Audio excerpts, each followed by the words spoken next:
Eu estou aqui do lado do Murilo Hidalgo, que é o diretor do Instituto Paraná Pesquisas, Pinho, só para a gente trazer alguns dados e falar um pouco desse assunto. Uma nova pesquisa sendo divulgada agora de manhã, com números da corrida eleitoral para a Prefeitura do Rio de Janeiro. Na sequência, a gente vai falar sobre o atentado, enfim, tiros disparados em direção a um candidato à reeleição, o vereador Zico Bacana. Mas o Murilo está aqui, daqui a pouco ele tem um outro compromisso, deixa eu aproveitar e pegá-lo rapidinho aqui no estúdio.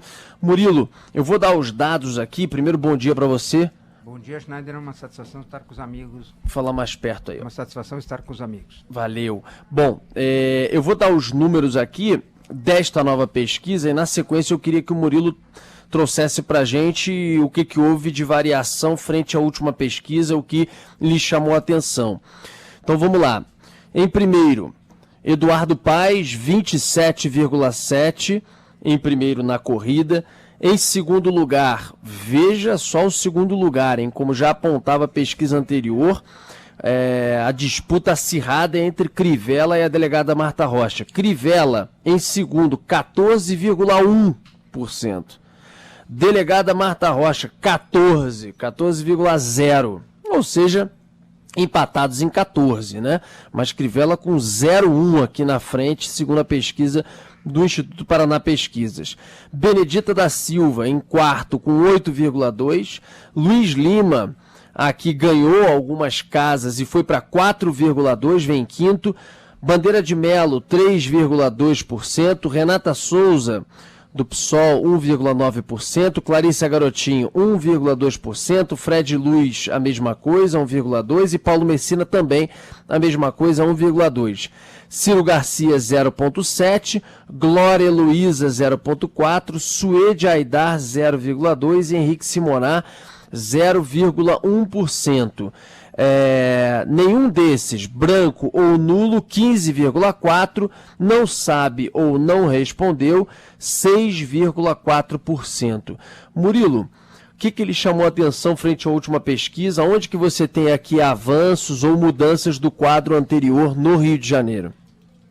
Na verdade, quem cresceu foi a delegada Marta Rocha, né? Ela encostado no Crivella, que mostra uma eleição imprevisível, se fosse hoje, né? A pesquisa é uma fotografia do momento, mostra que é difícil dizer quem passaria o segundo turno.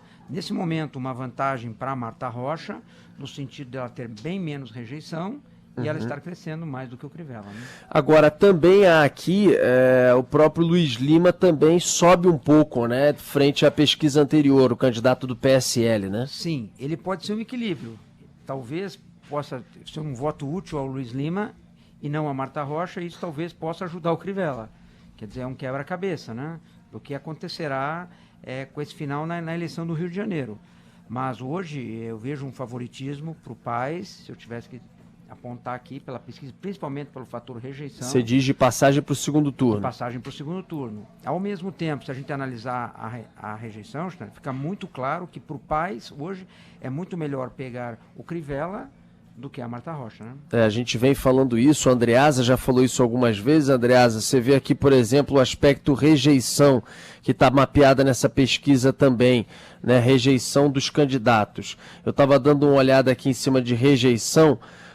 Em primeiro lugar, Crivella, 53,4%, ou seja, pessoas que responderam que não votariam de forma alguma nos candidatos. Crivella, 53,4%, Eduardo Paes em segundo com 32,1%, Clarissa Garotinho, 29,7%, Benedita da Silva, 28,5%, e aí vem a delegada Marta Rocha, agora há pouco o Murilo citava exatamente isso, Marta Rocha com 13,1%, Bandeira de Melo, 13%, e o Luiz Lima aparece mais ali embaixo com 12,2%. É um pouco do que você falou, que em aspecto de rejeição, que conta muito no segundo turno, muitas vezes você vai para o segundo turno com 2 candidatos e você fala assim, cara, não gosto desse, mas o outro eu odeio e não quero ver nem pintado de ouro. Então, esse eu até não gosto, mas eu vou até votar nele porque é melhor do que esse que eu não aguento mais. É alguma coisa, ou seja, a rejeição conta muito nisso, né? Exatamente.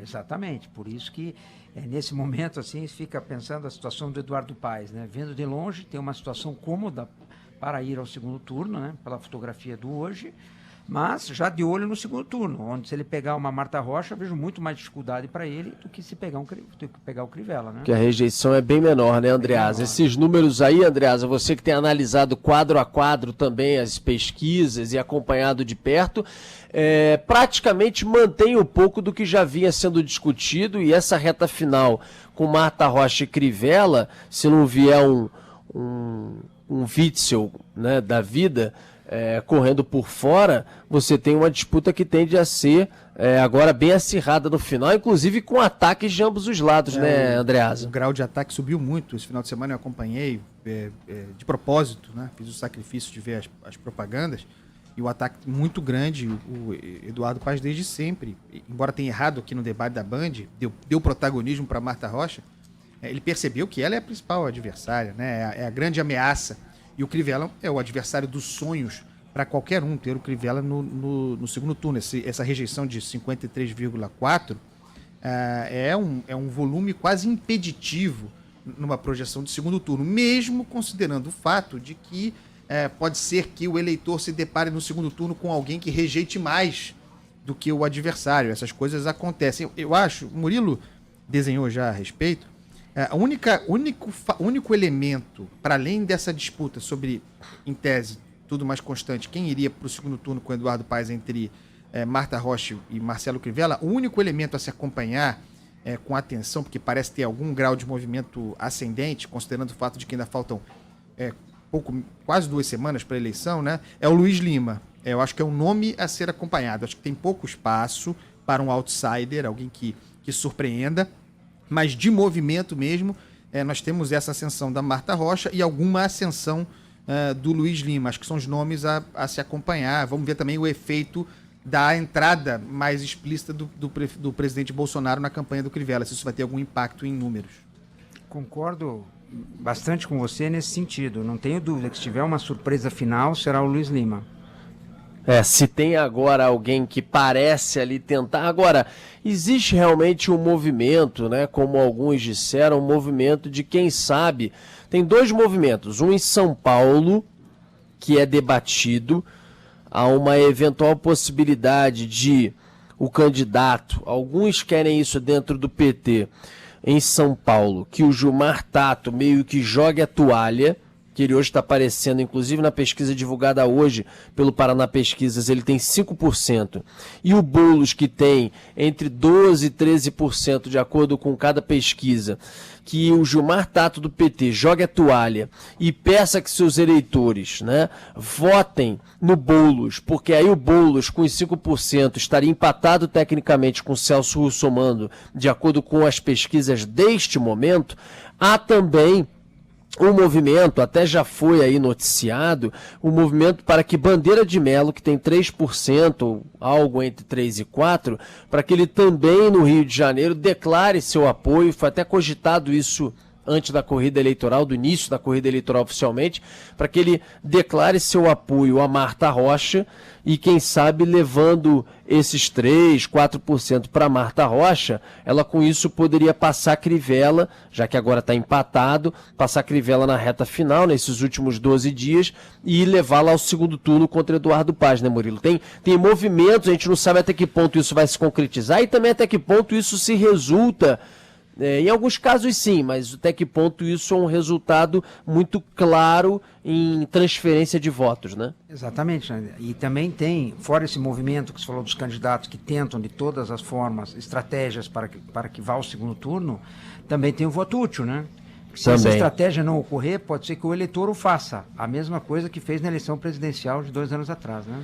Sem dúvida, e é isso que acontece, né? A cabeça do eleitor, ainda mais hoje em dia, mais rápido do que era antes, até por causa de movimento de redes sociais, de troca de mensagem, WhatsApp ou o que for. Às vezes vem uma corrente que no movimento de voto útil nem é captada muitas vezes pela pesquisa diante da proximidade, às vezes em 24, 48, 72 horas, e você vê na hora que abre lá a apuração, e hoje é muito rápida no Brasil, em 2, 3 horas você já tem o resultado, 7 da noite, 8 da noite, no mais tardar, você nas principais cidades já tem, ou terá no dia 15 de novembro, com a grande cobertura aqui da Band News FM, da TV Bandeirantes, enfim, do Grupo Bandeirantes de Comunicação, você terá o resultado. E aí quando abre, vem algo diferente do que tinha ali sido percebido, né, antes.